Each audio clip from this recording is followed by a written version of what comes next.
This is where the Great Victoria gold mine started life around the turn of the century. It suffered something of a downturn in the 1920s and an upturn again in the 1930s. That only lasted until the Second World War, but now the Great Victoria gold mine is poised to become Australia's 7th largest gold mine.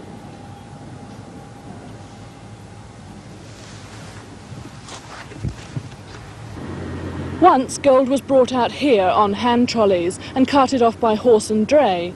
Today's operation is very different.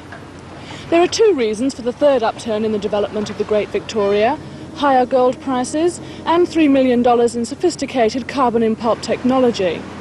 The mine is expected to yield 37,000 ounces of gold over the next 12 months and has a break-even gold price of $200 an ounce. The company behind the $6 million reopening project is Great Victoria Gold. Clutching a bar of the first gold poured from the new project, its chairman, Mr. Roderick Smith, is optimistic about the future of the mine, especially with the major ore body still hardly touched. But he highlighted two problems affecting many gold producers. The first is the possibility of a gold tax. Nothing is more certain, however, that if any tax was introduced, no matter how small, it must have a dampening effect on future development in this industry.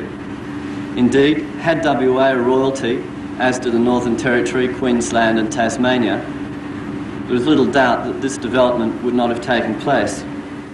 The second problem is the lack of State Energy Commission power in the area because of substantial capital costs.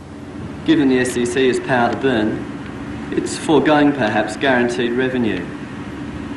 We'd like to see the SEC invest in expanding the eastern grid of the power system to cater for mining communities such as this. The capital expenditure, although large, would be justified by the revenue generated over the ensuing years.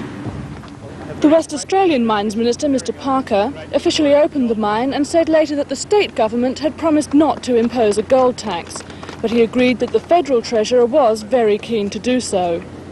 On the subject of SEC power to the gold mines, he said it wasn't feasible at present for purely commercial reasons.